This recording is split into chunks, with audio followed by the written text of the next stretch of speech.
Hi, I'm Taryn, and 3 days ago, my parents left me outside in a snowstorm, locked the door, raised their wine glasses, and laughed through the window while my sister mouthed, "Freeze to death, worthless idiot." They thought I'd disappear, like I always did, but this time, I didn't. I found the emails where they removed me from the will.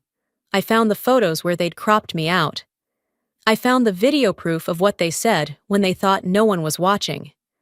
Now my inbox is flooded with 63 messages begging me to stay quiet. But tell me, how do you stay silent when your own family tries to erase you? I hadn't driven back to Naperville in months, maybe longer. The streets looked the same, quiet, manicured, cold in that Midwestern way where the frost starts in your lungs before it even hits your skin. The forecast had warned about a snowstorm. I didn't flinch. Storms I could handle. It was the silence that scared me more. The radio played some tired holiday tune as I parked 2 houses down from my parents' place. Their driveway was full, Brin's SUV, Dad's Ford, some unfamiliar Lexus I assumed belonged to one of Mom's church friends. I killed the engine and stared at the pie sitting in the passenger seat. Still warm. The card on top read, "Happy Birthday, Mom," in handwriting that tried too hard not to look nervous. I thought about turning around. Then I remembered why I came in the first place. After the fallout with my client in Chicago, the silence in my apartment had gotten louder than ever. I needed to feel like I still belonged somewhere. Home was supposed to be that place. Even if we hadn't spoken much lately, I told myself maybe this snow would melt something in us all. I adjusted my coat, grabbed the pie, and walked toward the front door. Laughter drifted through the living room window. Brin's voice, always just a few decibels too loud, followed by Mom's chuckle. Familiar sounds, painfully distant. I rang the doorbell. The pause was longer than it should have been. Then the door opened, and there stood Dad, eyebrows pulled tight like he'd just been asked to pay for someone else's mistake. "Taryn," he said, voice flat. No hug, no warmth, just my name like it was a question he hadn't expected to ask today. "Hi," I replied, lifting the pie slightly like a peace offering. "I made this for Mom. Thought I'd surprise her." He didn't move. "This is a family gathering," he said slowly, the words dragging like cold syrup. I blinked. "I am family." A beat passed. Then, from over his shoulder, Brin's voice floated in. "Dad, it's fine. Just tell her we didn't plan for her." He didn't look back, just shifted his weight and said, "You should have called." Behind him, I saw my mother raise a glass in toast. Her head turned slightly, made eye contact with me through the space between Dad's arm and the frame. She smiled, but it didn't reach her eyes. "I drove 2 hours," I murmured. "You knew it was her birthday." Dad exhaled. "This isn't the time, Taryn." And just like that, the door closed. The pie stayed in my hands. I stood on the porch, frozen not from the wind, but from the clarity that settled in my chest. They didn't forget me. They chose to pretend I wasn't needed. I placed the pie gently on the welcome mat, like it meant anything anymore, and turned back toward the street. That's when a voice whispered behind me. A cousin I barely recognized, standing near the hedge, red cup in hand, fake cheer in her eyes. "You know," she said casually, "I remember when they were thinking about adopting someone else. Before you, I mean. Guess it all worked out." The world slowed. That old memory I had dismissed, me at 7 years old, overhearing Mom say, "This one will do," flared back to life. I thought she meant the dress I was wearing that Easter. Now I wondered if she meant me. That walk back to my car was the longest 100 feet I'd taken in years. By the time I reached it, snow had started to fall. Light at first, soft, almost kind. But the air bit my skin, and my hands trembled as I reached for the door. All the other cars were tucked safely in the driveway. Mine sat alone on the street, like a guest that overstayed a welcome never given. I slipped inside, let the silence hit me, then stared ahead through the windshield. "I came here looking for warmth," I whispered, and walked straight into winter. My phone buzzed. A text lit up the screen. Brin, don't make a scene, okay? I didn't reply. I just stared at the message and realized the blizzard wasn't just outside. The snow hadn't stopped. It gathered along the edges of the windshield like it was trying to press itself into the car with me. I sat still, engine off, fingers clutched around the steering wheel, even though I wasn't going anywhere. I thought about turning the car back on, about heading straight to the interstate and driving home. But home had become a flexible word. Chicago felt cold in its own way, but at least its indifference wasn't personal. What happened tonight? That was tailored, deliberate, meant to sting in a way no city lights ever could. I finally blinked myself out of the trance, started the engine, and pulled away from the curb. No one looked out the window. No one came after me. I didn't go far, just to a roadside motel off the highway, the kind with dated wallpaper and carpets that smelled like melted ice. It wasn't much, but it had heat. I dropped my bag, kept my coat on, and sat on the edge of the bed for a long time. Memories came slow, like bruises surfacing under skin. But they didn't arrive sharp. They arrived foggy, incomplete. Not because I'd forgotten them, but because they were never clear to begin with. Most of my childhood wasn't filled with outright cruelty. It was filled with vagueness, missed glances, conversations that trailed off when I entered the room, hugs offered to others before me. There's a particular kind of loneliness that doesn't scream. It whispers. And when people ignore you long enough, you start assigning them kindness they never earned, just to make the silence easier to survive. That thought stayed with me as I showered, changed into pajamas, and curled into bed. I stared at the motel ceiling like it had answers, or at least something softer than what I'd walked away from. Morning didn't bring clarity, just more snow. I checked out early, telling the front desk clerk I'd be back for the receipt later. My car was crusted in white by the time I reached it. I turned the heat up, sat there, and watched the house from a distance. They wouldn't be expecting me. I wasn't supposed to be part of anything anymore. I parked around the block and walked back toward the house, pretending to search for something in my pockets in case a neighbor saw me. I rang the doorbell, waited, then opened the mailbox and pretended I'd come for mail. No one answered, so I slipped around to the side yard. The back porch light was off, but the kitchen window glowed warm. The birthday decorations were still taped up inside. Balloons slightly deflated, banner slightly crooked. It all looked like a playset after the final act. And then I saw it. Sitting on top of the garbage bin just outside the fence, the wooden music box. I made that thing when I was 12, in a school workshop. Sanded the corners myself, carved her initials on the inside. Mom had once called it the only thing I ever made that mattered. Guess it didn't matter anymore. I picked it up, brushed off a patch of snow, and opened the lid. It still played. A slow, broken version of You Are My Sunshine. I stood there in the cold, listening. Not to the tune, but to the silence that came after it. The absence of her keeping it. The absence of her carrying it was gone. It wasn't the sound that broke me. It was how easy it had been for her to toss it out, no hesitation. I didn't cry. Not because I wasn't hurt, but because the pain felt too old to cry about. Like crying would be admitting it surprised me. I returned to the car, the music box on my lap like some haunted relic. The heater was still warm, the dashboard blinking steady. A line came to mind, something I'd heard in a documentary once about narcissistic parents. Some people aren't cruel by accident, they're just polite about it. I stared straight ahead, then picked up my phone. "Hey," I said into the receiver. "Do you still have access to public records?" I didn't know what I was looking for yet, but I knew I had to start somewhere. I woke up before my alarm. Not that I'd set one. I just couldn't sleep past 7 when my head was buzzing like a downed power line. The music box from yesterday sat on the motel nightstand like a quiet accusation. I didn't touch it, didn't open it. I just got dressed and checked my phone. There it was, a text from the family group thread I hadn't seen in over a year. Brunch at the house. 11 sharp.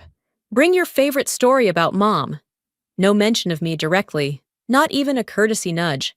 But someone had forgotten to remove my number. I stared at the screen for a long time. They didn't want me there, clearly. But I wasn't coming to be wanted.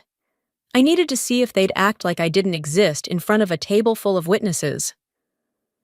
By 10:45, I was parked 2 doors down again, heart thudding with something between resolve and foolishness. I didn't bother texting anyone. Just walked up, knocked, and waited. Brin answered. She looked surprised for a second, then slipped into that shiny, socially polished voice she always used when she wasn't sure what mask to wear. "Oh, hey, I didn't know you were, come on in. We're just getting things started." The way she stepped aside was hesitant, like I was a neighbor dropping off a dish, not her sister. The living room was filled with laughter, the smell of cinnamon rolls and overbrewed coffee, the kind of warmth reserved for holiday commercials. My mother was holding court in the kitchen like a seasoned hostess. No one said my name when I walked in. A few nods. A quick "hi" from a cousin. Nothing more. I hovered by the wall until someone finally asked, "Taryn, would you mind helping plate the muffins?" It wasn't even a request. It was muscle memory, assigning me the job no one else wanted. "Sure," I said, smiling as sweetly as I could without choking on it. I always did love earning my place. I took the tray, carried it into the dining room. There were 10 place settings, 10 chairs. I stood there, quietly counting. I was number 11. No chair for me. I looked over at the head of the table. Brin was already seated, Dad next to her. My name wasn't on a card, not on a napkin, not on anything. I found an extra stool near the counter and sat there with my plate balanced on my lap. No one noticed. Or maybe they did, but they pretended not to. That seemed to be the family sport. As they went around sharing mom moments, I remembered every party where I'd set up the decorations but wasn't in the photos. Every time someone said, "Let Brin do the speech," or "Taryn's better behind the scenes." I wasn't forgotten. I was kept quiet. The conversation drifted to lighter topics: travel, church, local politics. Then one of my uncles, Mom's younger brother, who thought he was funnier than he was wise, looked right at me and smirked.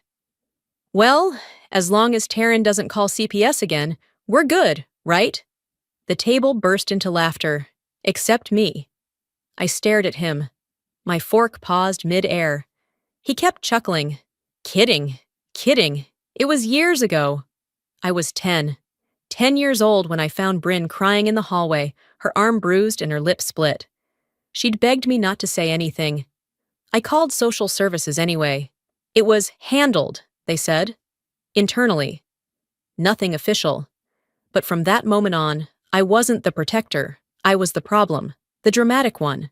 The one who made things worse. They hadn't forgotten that. They just tucked it behind every joke and every cold shoulder. I looked at the coffee in my mug. Still full. Untouched. It had gone cold. I'd told the truth. And they rewrote the story without me in it. I stood up slowly. The room kept talking like I hadn't moved. I leaned forward, hands on the table, and spoke loud enough for every single fork to still. "Do you all remember what really happened?" My voice didn't tremble. "Because I do." The table went still. My voice, the one that had just disrupted the room with a truth no one wanted replayed, now hung in the air like smoke after a match is struck. No one moved. No one said a word. It was as if I'd broken something fragile and sacred, like the illusion we'd all quietly agreed to protect. My father cleared his throat, shifted in his seat. His napkin was crumpled in his lap, clenched like he'd wrung it dry.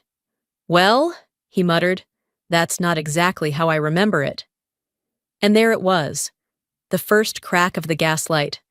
My mother spoke next, soft, smooth, with that smile she wore like a badge of control. "Taryn, no one remembers it like that, sweetie. You were just emotional back then." I didn't blink. Brin leaned forward, elbows on the table, like she was ready to de-escalate a customer service complaint. We thought you got help for those episodes. Didn't you say you were talking to someone? I looked her dead in the eye. You mean the therapist I saw because I was told I imagined things that actually happened? She looked away. No one's accusing you of lying. Sure feels like someone is.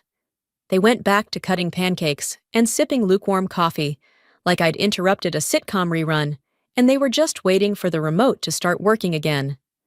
I excused myself, not because I was done, but because I was no longer interested in speaking into a room designed to drown me out.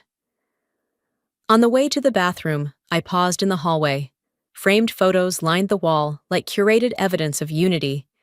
Except, something felt off. The beach photo from that trip to Hilton Head, where I distinctly remember being between Dad and Brin, now only showed the two of them, with a decorative seashell in the middle where I'd stood. Another one, from a holiday dinner, had my head turned awkwardly to the side. And yet another, a group shot from a church function, had been cropped so tightly it sliced off my shoulder entirely. It wasn't just coincidence. It was intentional, strategic. They didn't just forget me, they edited me out. Later, sitting in my car with the heat turned all the way up, I stared at my reflection in the rearview mirror. My face, still flushed from what I'd just witnessed, told me what I needed to know. They had erased me, digitally, visually, emotionally, and they were so practiced, they did it without flinching. A gut instinct told me to dig deeper. I logged into the shared family drive from my phone. There, nestled in a folder labeled Dad's Retirement Tribute, were several video clips. I remembered filming mine in my old apartment. I'd written out notes, recorded it twice, made sure the lighting was decent. I clicked on the final version, labeled Final Cut for Event. I watched it once, then again. My part wasn't there. Gone. Cleanly removed. No trace. I texted my cousin Lila, who was always on tech duty for family stuff. Hey, quick question. Why wasn't my video in the tribute? Her reply came fast. Brin said your audio was corrupted. She didn't want to stress you about it. Of course she didn't. I didn't reply. I just stared at the phone screen, the weight of the message louder than the words themselves. They didn't want my voice. They wanted my silence. And for a long time, I gave it to them, because I thought staying quiet meant keeping peace. Turns out, it just helped them sleep. I opened my laptop, right there in the car, fingers moving without hesitation. A folder labeled Evidence was already in place. Started last night out of instinct. I dragged the cropped photos in, screenshotted the drive folder, copied Lila's text. Each file had a name. Erasure U1, Erasure U2, Suppression Text U1. They didn't want me in their story. Fine. I'd write my own. Then I clicked into an older email, one from 6 months ago, a forwarded legal document. Updated will, draft 2. I hadn't noticed it then, hadn't thought to open the attachment. Now I did. The PDF loaded slowly. My name was nowhere on it. Not as beneficiary, not as alternate contact, not even a mention. They'd written me out of the future too. My jaw tightened. If they didn't want me in their history, that's fine. I'll make my own. But first, let's see what they've really been hiding. The coffee shop smelled like burnt beans and vanilla syrup. A wall of windows looked out onto Main Street, where snow was falling in lazy, directionless swirls. I sat near the back, laptop open, headphones in. Not for music, but to ward off conversation. No one would bother a woman with headphones, hunched over a screen, especially one wearing the same clothes for the second day straight. I replayed the retirement video again. Dad's voice came through first, then Brin, a few neighbors, the church pastor, a smooth edit with background music and polished fades. My segment wasn't there. It didn't surprise me anymore. What surprised me was how calm I felt watching it. I closed the video, opened the shared family drive, and clicked through folders, photos, documents, spreadsheets, until I hit one titled Estate Planning Final Drafts. Inside, I found it. An email thread, accidentally forwarded to me 6 months ago and long ignored. Subject line, "Don't CC her. She might sniff it out." I opened it with both hands resting on the table, like I was preparing to receive a punch. The thread was between Mom, Dad, and Brin. Pages long, updates to the will, redistribution of property, tax advice, and 2 lines that hollowed something in my chest. Let's not reward the one who always thinks she's the victim. Frame it around her choosing distance. It'll sound cleaner. They were planning the fallout before the blow ever landed. I didn't cry, didn't curse. I just downloaded every file, named each one, printed 2 hard copies. I'd stopped expecting apologies. But this was a strategy, and I knew how to respond to strategies. I closed the laptop and walked out into the snow, my breath forming thick clouds. Across the street, a banner hung outside the local library. Legacy starts with you. The irony made me snort. I didn't go back to the motel right away. Instead, I drove to the county clerk's office. It was still early, only a few cars in the lot, the kind of quiet only government buildings on a Monday morning know. Inside, I approached the counter. "Hi," I said. "I'd like to request access to recent filings, property, wills, power of attorney, under the name Vera Shipman or Alton Craft." The woman behind the desk, probably in her 60s, looked up at me. Recognition flickered behind her glasses. "Oh," she said, then paused. "I thought you were the niece. Or a cousin, maybe." I forced a smile. "No, I'm their daughter, the one they're trying to unwrite." She didn't ask questions, just handed me a clipboard and pointed to a terminal. 10 minutes later, I had confirmation. My name had been removed from all filings. No ownership rights, no executor status. I wasn't even listed as emergency contact. Just like that, I was legally distant. Emotionally? That happened years ago. I stepped outside and dialed Nicolette. "Hey," I said, "you still offer that free consult to traumatized old friends?" "Always," she replied. "What's going on?" "I think I need to know what legal options exist when your family replaces you with a paper trail." I returned to the motel late in the afternoon, stomach growling, fingers still tingling from the cold. I hadn't eaten all day, didn't feel like eating now. The microwave beeped when I put in the leftover muffin from brunch. It stayed warm, untouched. I sat on the bed, phone in hand, scrolling through old voicemails. One from Grandma caught my eye, dated a month before she passed. I hit play. Her voice was raspy but clear. "Taryn, if anything ever happens, look in the old piano. You'll know which one. Not the one they pretend matters. The one in the back room, the one with the broken key." My chest tightened. The piano at her house, the one we weren't allowed to touch, the one with the faded sheet music and chipped pedal. "I think I know where this all really started," I whispered. I closed my eyes. This time, I wasn't just opening a lid. I was lifting the cover on the truth. They say storms reveal more than they destroy. I believed that, as I drove toward my parents' house that night, windshield wipers sweeping heavy flakes away, like they were trying to erase the warning signs. The forecast had been clear. Ice, wind, a whiteout by midnight. I packed the emails in a manila folder, zipped it in my coat, and told myself this was the kind of storm that might finally force a conversation. The lights were on when I pulled up. Laughter drifted faintly through the frosted glass.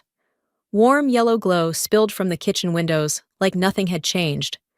Like I hadn't read every word they wrote about removing me from their future.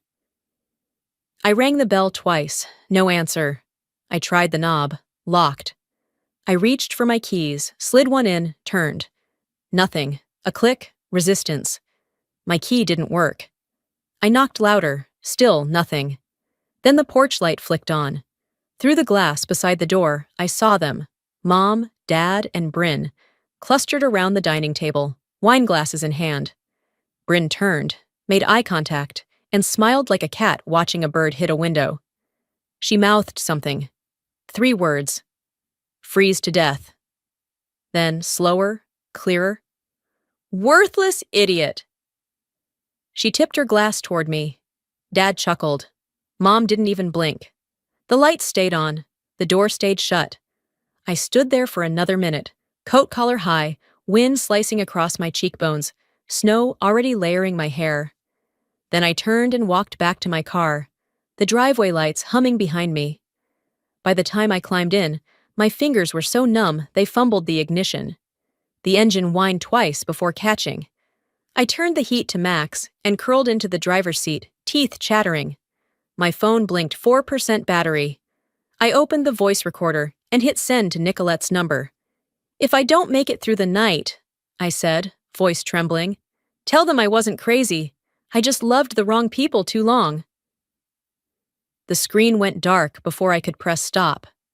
I curled up under my coat in the back seat, knees drawn tight, arms wrapped around myself like I could protect what was left.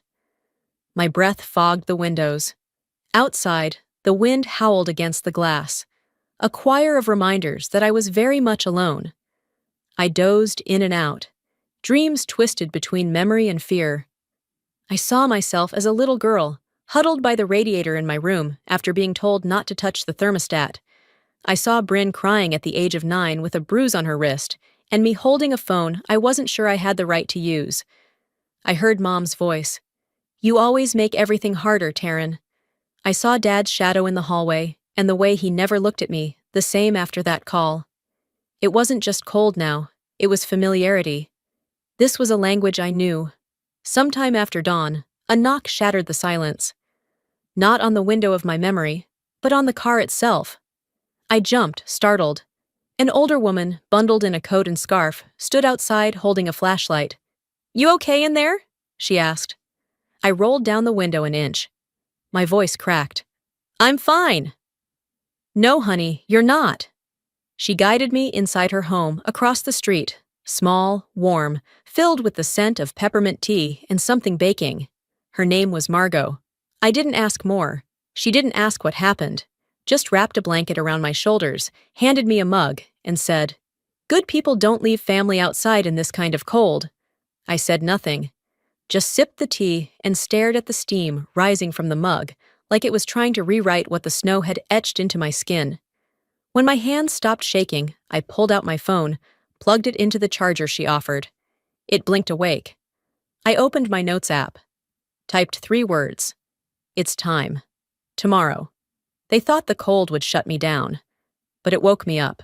I woke up wrapped in the same coat that still carried the smell of yesterday's storm. Margot had left a folded blanket across my legs and a fresh cup of tea on the nightstand, just like someone who knew what survival looked like. I didn't touch the tea yet. My phone, now fully charged, lit up with dozens of missed calls and messages. My fingers hovered over the screen, but I didn't open a single one. Apologies always come in droves. They arrive like junk mail, too late, too forced, and always hoping you'll forget how little they cared until they had something to lose. Margot peeked in. "You all right, sweetheart?" "More than I was last night," I said, managing a small smile. She nodded, hesitated, then said, "Would you want to see the doorbell footage from yesterday? It might help or hurt, but it's there." I didn't hesitate. "Yes." She brought her tablet to the kitchen table. Her hands moved with careful respect. No commentary was needed. I watched myself on screen, approaching the front door, knocking, waiting. Then came the porch light. The laughter inside. Brin's face, perfectly framed, mouthing the words I'll never forget. "Freeze to death, worthless idiot." They toasted, they smiled. They never opened the door. The video ended in silence. Margot cleared her throat gently. "Do you want a copy?" "I do." I uploaded it to my drive. No tears, just certainty. Truth doesn't need to shout, it just needs to be seen. Back at the motel, I sat on the edge of the bed and finally opened my inbox. 63 messages. I counted them twice. The first 5? Defensive. "You're being dramatic. No one meant it like that." Then came the shift. "Where are you? We're worried. Please just respond." Some were from Mom, some from Dad, most from Brin. The one that stopped me cold read, "The church board is asking questions. Don't make this public." That was it, wasn't it? Not fear of losing me, fear of losing face. I screenshot every message, dragged them into a folder labeled Optics Panic, backed up to 2 drives. They taught me to stay quiet. Now I'd teach them what silence costs. I made a list of people, names who had seen, hinted, half-spoken truths over the years. Neighbors, friends, the aunt who always meant to check in, the teacher who once asked if everything was okay at home. Then I messaged Nicolette. "I'm ready," I wrote. "Help me build a strategy." This was no longer about a seat at their table. I was building my own room. Before the sun dipped, I drove out to my grandmother's old house. No one had lived there since she passed, but I still had the spare key. I hadn't been back since the funeral. Inside, the air was stale with memory. Furniture draped, dust on the piano she never let anyone touch. I walked straight to it, no hesitation. I ran my hand along the chipped wood until I felt something underneath. A small envelope sealed and taped beneath the bench. I pulled it free. Inside was a note, written in her looping cursive, and a USB drive labeled VS, just in case. My hands trembled, not with fear, but with clarity. The letter was short. "If you're reading this, it means the stories they told weren't enough. I saw it happening, and I wasn't brave enough to stop it out loud. But I'm giving you back your voice. Whatever's on this drive, use it if you need to. I trust your judgment more than they ever did." I sat at the piano bench, letter in hand, staring at the flash drive. If I press play on this, there's no going back. But maybe I've already left. The invite came through text. From Mom, of all people. "Dinner this Friday, formal, family only. We hope you'll come." It was almost polite enough to believe, if you didn't know what lay beneath her lace tablecloths and manicured grace. But I did. I stared at the screen for a full minute before typing back, "I'll be there." No emojis, no thanks, no explanation. If this was the stage they wanted, I was bringing the floodlights. Friday came quickly. I wore navy slacks, a pressed white blouse, hair tied back. Clean lines, sharp enough to slice through their pleasantries. The USB drive rested in my coat pocket. The envelope, thick with printed evidence, stayed tucked beneath my arm. The house looked exactly as it always had for these gatherings. Too clean, too stiff, too curated. Inside, voices floated through the air. Cousins, old church friends, extended relatives I hadn't seen in years. Everyone dressed their part. Everyone pretending it was just another family reunion. Until I walked in. A few people glanced up, a few nodded. A few offered hesitant smiles, like they were waiting for someone else to make the first move. I said nothing. My father raised a glass. "To family," he said, loud enough to echo. "To forgiveness. And to moving forward." I lifted mine, met his eyes, held it high. Then, without a word, I set the glass back down. What followed wasn't a speech. It wasn't a scene. It was a reckoning. I opened the envelope and began distributing copies. The emails, the screenshots, the inheritance logs, conversations they never thought I'd see. No one said a word, not at first. Then I connected the tablet to the TV and hit play. The video from the neighbor's camera flickered to life. Me on the doorstep. The porch light. Their laughter. Brin's words, clear as day. "Freeze to death, worthless idiot." Aunt Jo dropped her fork. My cousin Lila gasped. Uncle Mike muttered, "Jesus Christ!"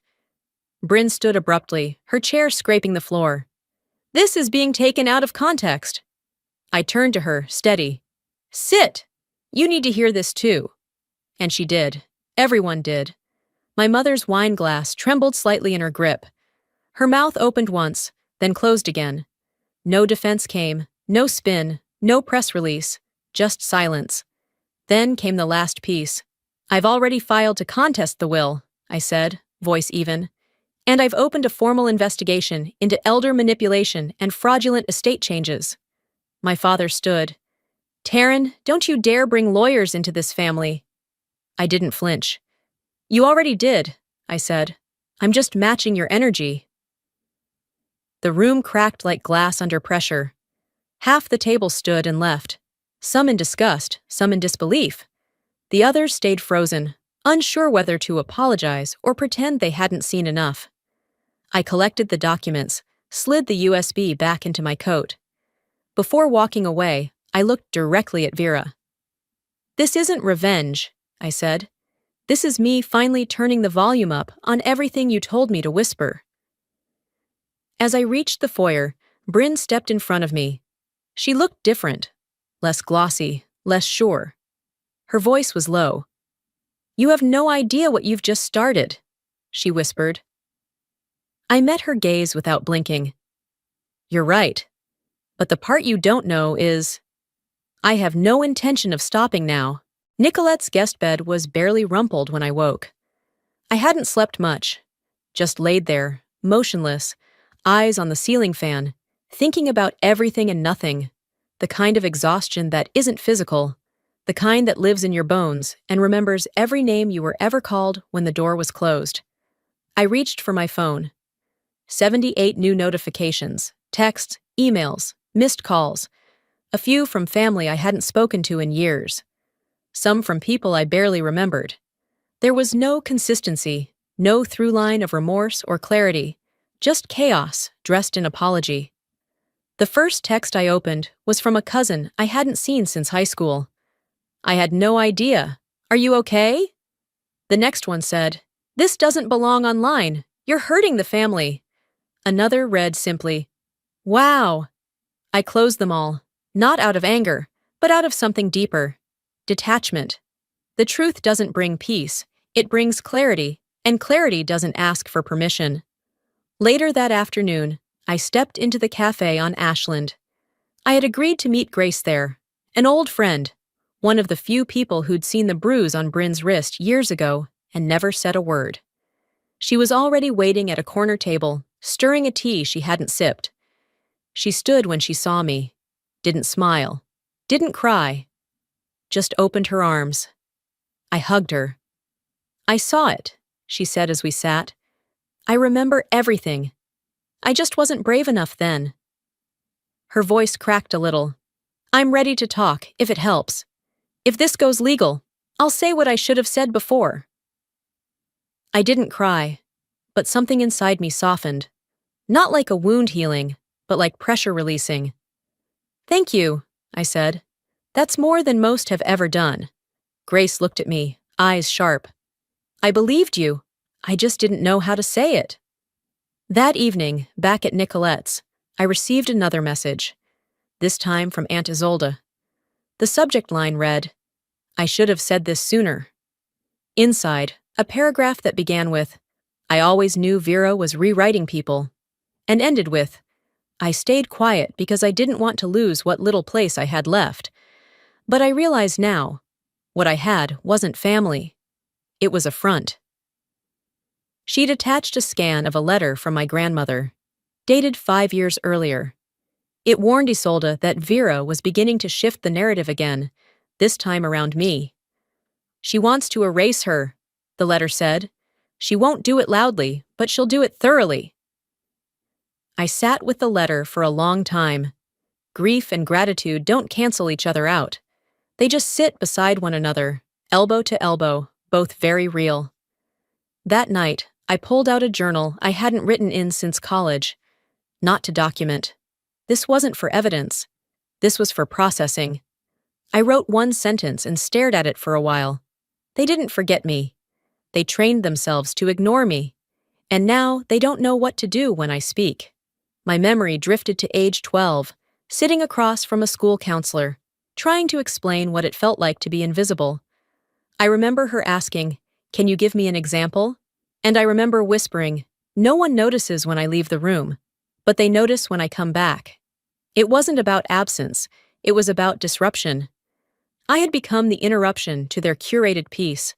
I reached for the envelope I'd pulled from beneath Grandma's piano. My fingers hesitated on the seal, as if breaking it meant breaking something sacred. Inside was a folded sheet of stationery and a notarized document. The letter was brief. "Taryn, if you're reading this, It means the silencing worked, and now it must be undone. They will try to replace you. They may even convince others that you never existed in this family the way you remember. But this document is real, and so are you. You are owed more than presents. You are owed recognition. The legal document was clear. My grandmother's notarized intention to preserve my rights to her assets and her estate, should any contest ever occur. I exhaled. Long. Steady. My family thought they buried the truth with her, but she left a shovel in my hands. I signed my name in 3 places, slid the final page across Nicolette's desk, and leaned back in my chair. My hands were steady, my voice calm. This is the first time in my life I've ever chosen to protect myself first, I said. Nicolette gave a half smile, her eyes scanning the notarized letter from my grandmother, the estate documents, the archived emails. It's a solid case, Taryn, and long overdue. She slid the folder into her leather briefcase. They wrote you out. You're writing back in, legally. I left her office and stood outside in the cold. No wind this time, just a gray Chicago afternoon and the steady hum of traffic. For the first time in weeks, I wasn't bracing myself. I was facing forward. On the train ride home, my phone buzzed. The name made my chest pause. Aaron. I hadn't spoken to him in 6 years. Our last conversation was clipped, awkward, and ended with silence that stretched across seasons. I opened the message, saw the clip, the emails. I'm sorry. I should have said this years ago. Your family didn't scare me off because of you. They drove me away because of them.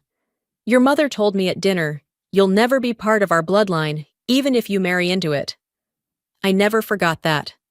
And I never blamed you. I blinked slowly. The train moved on, steady and indifferent. Another message followed. If you need a statement, I'll write it, publicly if needed. I stared at the screen, not out of shock, but because something inside me clicked into a quieter place. Not relief, not anger. Just acknowledgement. That the pattern wasn't just mine to carry anymore.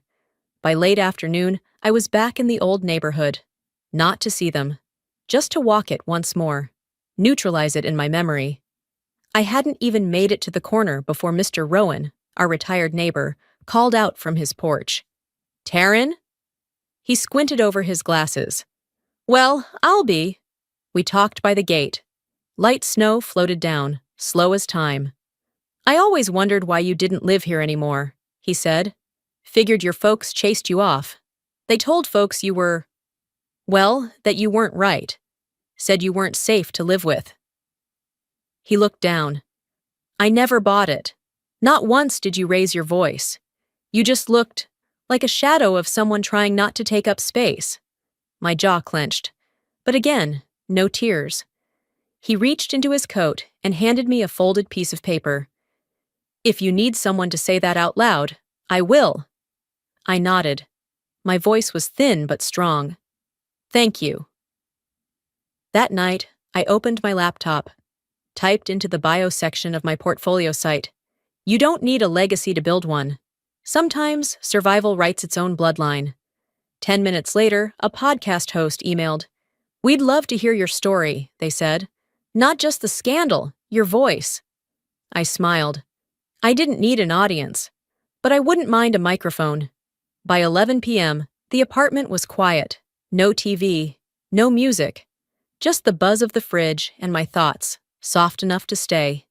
Then, a knock at the door. 3 short raps. I approached slowly, checked the peephole. Brin. Mascara streaked. Hair pulled back like she hadn't tried to fix the unraveling. Her coat hung off her shoulders like she wasn't used to carrying weight anymore. I opened the door halfway. She didn't speak, just handed me a flash drive. Her hand trembled slightly. You're going to need this, she said. Just watch it alone. She turned and walked off before I could ask a single question. And for the first time, she looked less like my sister, and more like someone who'd finally lost control. The moment the door clicked shut behind Brin, I slid the deadbolt into place. I drew the curtains closed with practiced hands and just stood there in the quiet, holding the flash drive like it might catch fire in my palm. For a long moment, I couldn't move. My thumb hovered over the metal, the weight of it heavier than its size should allow. Then I crossed the room, sat down at my desk, and plugged it in. Only one file, no label, no folder.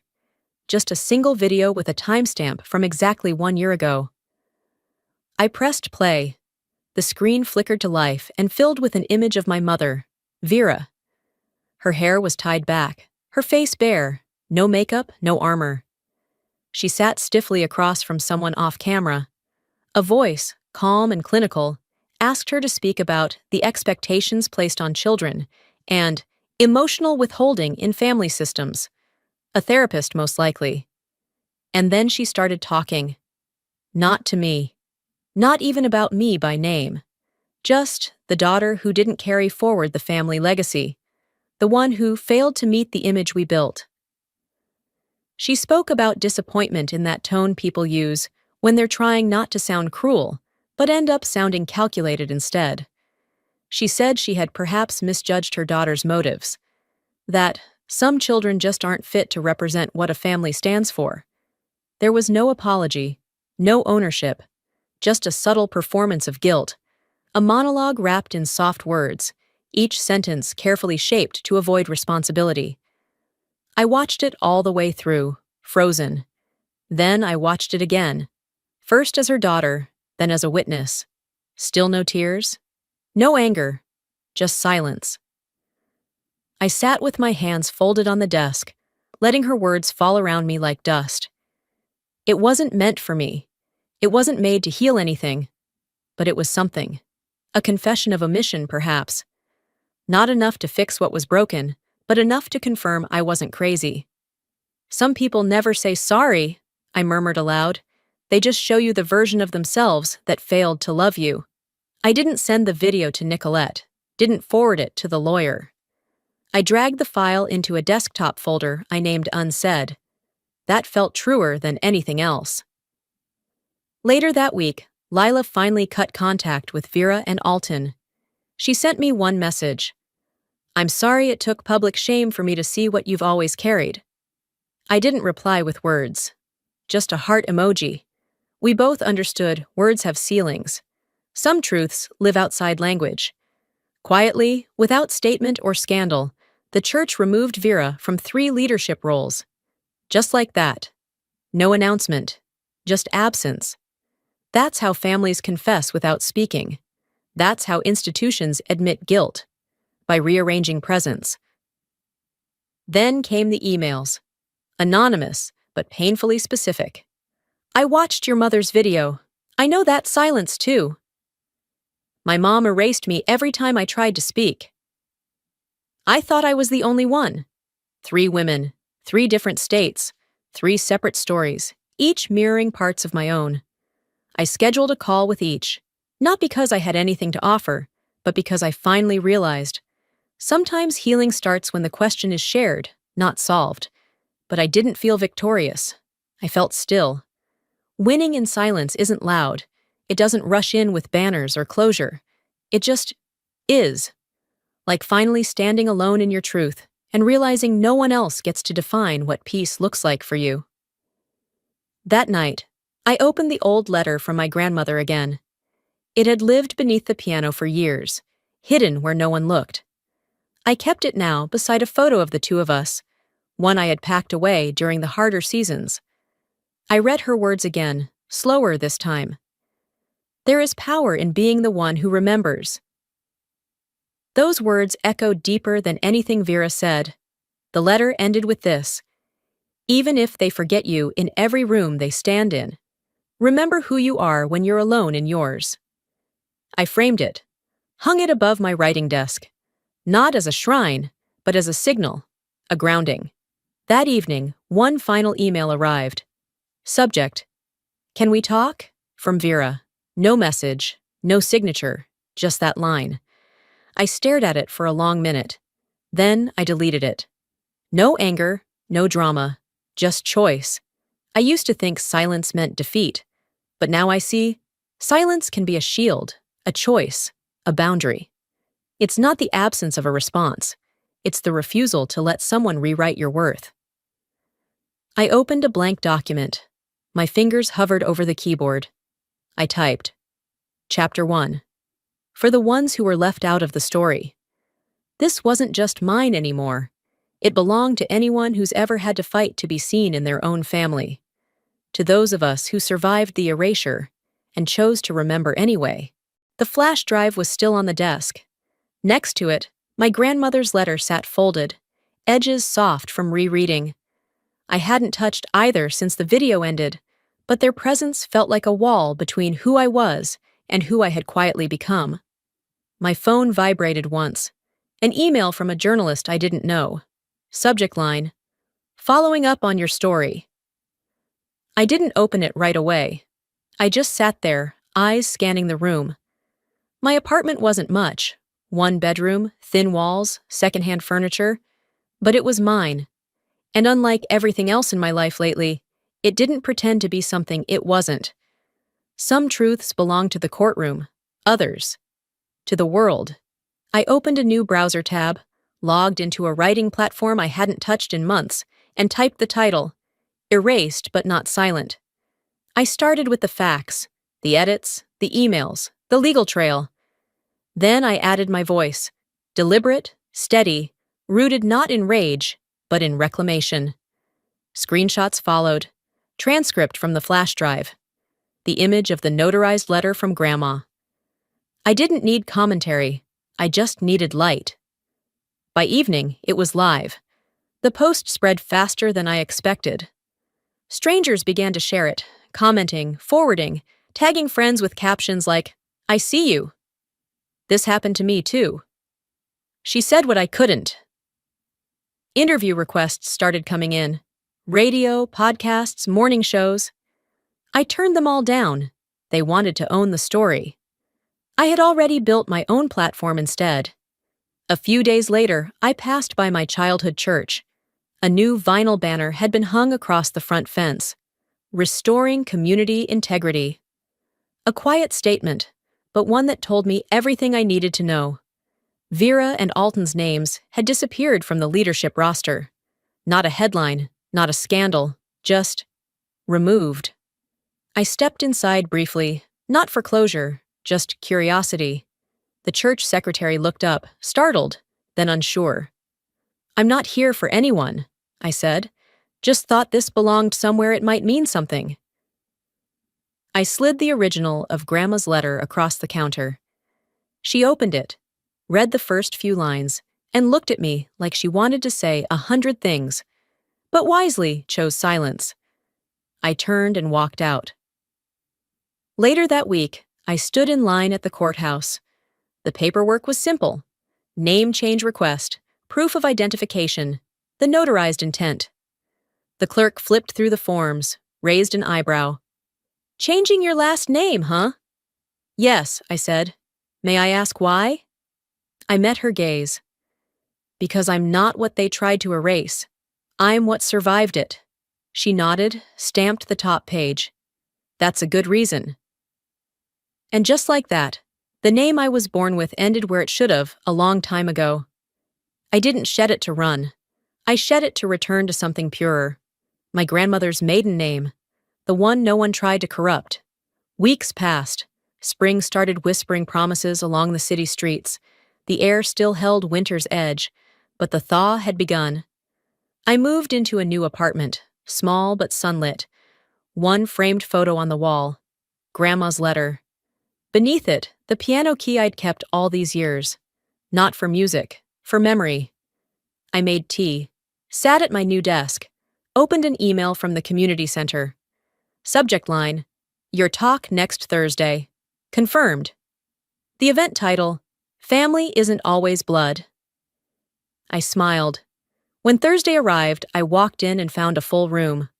Older women, college students, a few quiet men with stories in their eyes. I stepped up to the podium. No fancy title, no credentials to flaunt. Just truth. I opened my notes and began. I didn't win back a family. I didn't need to. I remembered who I was before they told me I wasn't enough. And for the first time, I spoke not to be heard, but to remind someone else they hadn't disappeared.